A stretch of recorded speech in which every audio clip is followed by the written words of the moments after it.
Hi, welcome. Enjoy the content, subscribe and turn on notification. Lucas had always believed that marriage was, at its core, a contract of risk management. For 12 years, he had audited his relationship with Sophie with the same precision he applied to the financial ledgers of Fortune 500 companies. He looked for discrepancies, for hidden liabilities, and found none. Or so he thought. He prided himself on knowing Sophie better than she knew herself. He took a quiet, possessive satisfaction in the way they moved through life as a singular unit, finishing each other's sentences, sharing a silent language of glances across crowded rooms. At 42, Lucas was a man of structure. He dealt in facts, in hard numbers, in the tangible reality of forensic accounting. Sophie was his counterbalance. She was the curator of modern art at a prestigious downtown gallery. Vibrant, intellectual, possessing a chaotic charm that Lucas found grounding. She was the color to his grayscale world. They didn't have kids. A mutual decision, preferring to invest in travel, and a life unburdened by chaos. It never felt like a void. It felt like efficiency. Their friendship with Adrian and Camilla had seemed like a natural evolution. Adrian, a venture capitalist with a shark-like grin. Camilla, a sculptor with loose morals disguised as free-spiritedness. When Adrian proposed the trip to Big Sur, Lucas accepted without conducting his usual risk assessment. He was tired. And Sophie had been complaining of pressure. A long weekend at a cliffside resort sounded like necessary maintenance. The trip began on a Friday. Lucas watched Sophie as she stood between the vines at a vineyard, laughing at something Camilla whispered. The autumn sun caught her hair, turning it into a halo. She looked radiant. She looked free. Lucas felt a surge of possessiveness, a warm satisfaction that she was his. He snapped a mental photograph, archiving this moment as proof of their enduring stability. The resort, the pinnacle, was aggressively tasteful, perched on the edge of a cliff, defying gravity. They spent the first 2 days in a haze of idyllic performance. Wine, food, sunsets.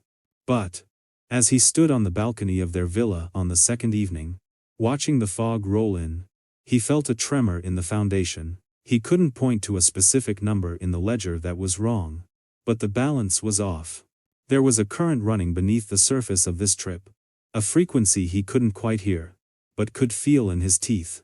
It was on the third night that the audit failed. They had consumed 3 bottles of vintage Cabernet. The conversation had been manic. It was 11 at night when they returned to the villas.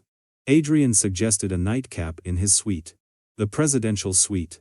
Lucas agreed. His judgment was impaired by the alcohol, a warm numbness that made him pliable. The suite was dimly lit. Adrian sat next to Camilla. Lucas sat next to Sophie, but she was leaning forward, her attention fixed on the other couple. You know, Adrian started, his voice commanding attention. We spend so much of our lives following scripts written by dead people. Marriage, monogamy, it's all artificial. Lucas swirled his glass. Structure keeps society from collapsing, Adrian. Structure is a cage, Camilla countered. We're conditioned to be possessive. But love isn't a pie. It's a flame. Sophie nodded. She wasn't looking at Lucas. She was looking at the fire. It's a beautiful thought, she murmured. The idea that we limit ourselves out of fear. The air in the room grew heavy, charged with static electricity. Camilla and I, Adrian said, locking eyes with Lucas, have found that removing those limits liberated us. We don't believe in ownership. We believe in experiences. We've opened our relationship, Camilla said, the words sliding out like oil. Lucas frowned. He felt the auditor in him waking up, sensing a fraud in progress. That works for you. But most people value loyalty. Loyalty isn't about who you sleep with, Adrian said dismissively. That's a primitive biological imperative. Lucas looked at Sophie, expecting her to roll her eyes, to share a look of amused disbelief. But Sophie was not looking at him. She was leaning forward, her lips slightly parted, her eyes wide with a mixture of curiosity and hunger. I've always thought, Sophie began. And the sound of her voice made Lucas's heart stop. It was a voice he didn't recognize. I've always found the concept of separating sex from emotion fascinating. The idea that the body can have an experience. That the heart doesn't necessarily have to sanction. Lucas stared at her. Sophie. She didn't turn. If the trust is absolute, then the physical act is just recreation. Exactly, Adrian said, smiling. The smile of a predator. Then came the proposal. Camilla said it. What if we tried it? Tonight. Just us. 4 adults. No drama. No jealousy. Just exploring a fantasy in a safe space. The silence that followed was louder than the ocean. Lucas felt the floor drop away. He waited for the punchline. He waited for Sophie to stand up and say you're crazy. Sophie bit her lower lip. Lucas knew that gesture. It wasn't disgust. It was consideration. She was running the simulation in her head. Lucas looked at the three of them. And Sophie. Sophie was looking at Adrian. Are you serious? Lucas asked. His voice rasping. Sophie finally turned to him. Her eyes were glassy. Lucas. Don't be reactionary. Think about it. It's just breaking a barrier. It could be good for us. Insecurity. Lucas repeated. The word tasting like ash. You're talking about sleeping with him. While I take her. It's just a body, Lucas, Sophie said. Her tone patronizing. Our love is bigger than one night. Lucas stood up. He felt the blood rushing in his ears. He looked at his wife. And saw a stranger. The woman who cried during romantic comedies was gone. In her place was a cold, intellectual creature willing to barter her husband's dignity. I am not, Lucas said, pointing a trembling finger. A swinger. And I am not a commodity. Lucas, please. Sophie stood up. Don't make a scene. You aren't talking, Lucas snapped. You're negotiating. You're actually considering this. It's about growth. Sophie cried out. God, why do you have to be so rigid? Life is gray, Lucas. This isn't gray, Lucas said. He looked at Adrian. You planned this. The trip. The wine. The talk. Adrian didn't deny it. I'm leaving, Lucas said. Don't be childish, Sophie hissed. If you walk out that door, you're the one ruining the trip. The trip? Lucas laughed. A dry, barking sound. Sophie. If you stay in this room, you're ending the marriage. He waited. 1, 2, 3. She didn't move. She stood there, looking at him with disappointment. As if he were the one who had failed a test. Lucas turned. And walked out. He didn't go back to the villa to pack. He couldn't bear the smell of her perfume. He marched to the parking lot. Got into his SUV. And drove. 15 minutes later, he was tearing through the fog on Highway 1. The silence in the car was suffocating. His mind, usually a neatly filed cabinet of facts, was now a shredder. He began to replay the tape of his marriage. The forensic audit began in earnest. Item 1. The books on her nightstand. Biographies of polyamorous artists. He had dismissed them as academic interest. Now, they looked like a manifesto. Item 2. The way she looked at Adrian at the wine tasting. That wasn't friendship, that was assessment. Item 3. The text messages. Sophie always smiling at screens. It's just the gallery, she would say. Was it Adrian? The paranoia set in like a fever. Had he been the punchline of a joke for years? Was his stability just the foundation for her secret fantasies? He gripped the steering wheel so hard. His knuckles turned the color of old ivory. He felt humiliated. Not just by the proposal, but by the logic she used. She had used her intellect to dismantle their vows. She had called his loyalty insecurity. He realized then that the betrayal wasn't the sex. They hadn't had sex yet. The betrayal was the willingness. The betrayal was that she looked at Adrian and thought, why not? While looking at Lucas and thinking, why can't you just let me? He drove for 4 hours. Fueled by a cold, dark rage. He reached a motel. He lay on the lumpy mattress. And felt a profound sense of clarity. The Lucas who had driven to Big Sur was dead. The man lying on the bed knew That there was no such thing as unconditional love. Everything was conditional. And Sophie had just violated the terms of service. Lucas returned to Seattle alone. He went straight to the guest bedroom, locked the door, and didn't sleep. He worked. He pulled up bank statements. He was preparing the file. Sophie arrived on Monday. He heard the car. Lucas? Her voice echoed. Tentative, fearful. He didn't answer. She found him in the office. Lucas, she said. She looked terrible. We need to talk. Lucas swiveled his chair. He looked at her with the clinical detachment of a coroner examining a corpse. There is nothing to discuss, he said. There is everything to discuss, she cried. You abandoned me in the middle of the night. You abandoned me. The moment you considered sleeping with Adrian, Lucas said calmly. Nothing happened. Sophie pleaded.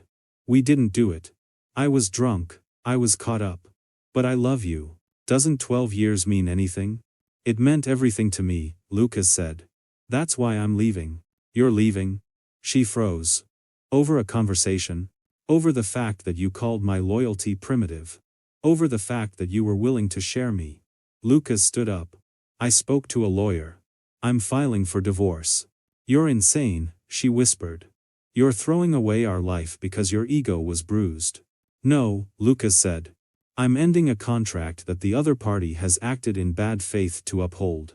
It was a mistake. Sophie sobbed, falling to her knees. A dramatic, theatrical gesture. Please, Lucas. Lucas watched her cry.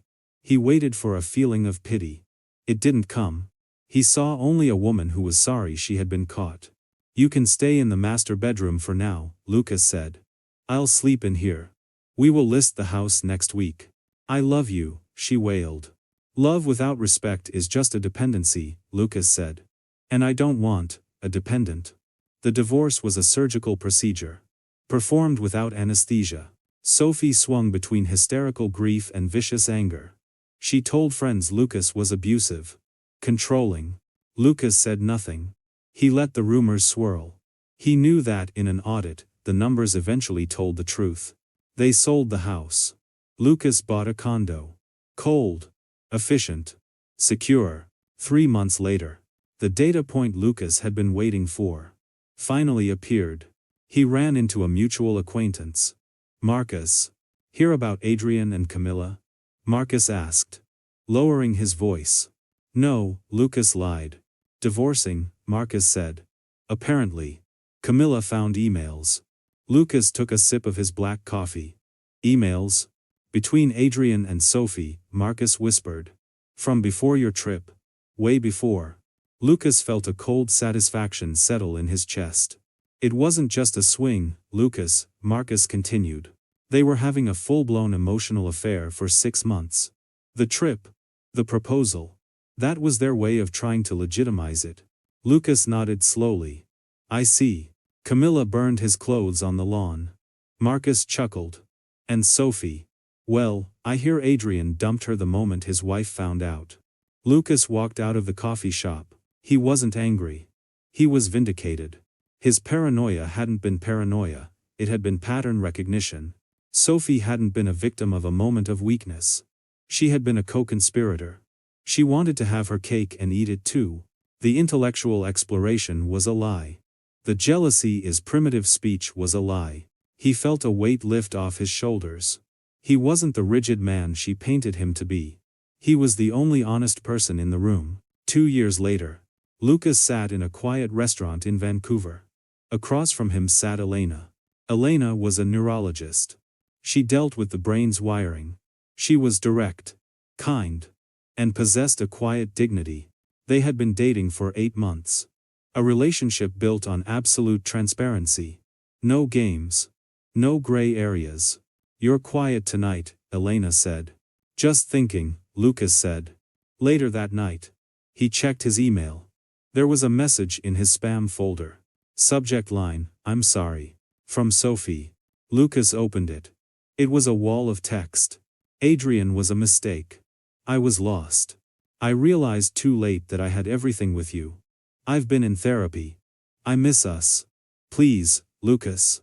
She wrote about how lonely she was. She wrote that she finally understood that loyalty was the rarest commodity of all. Lucas read the email once.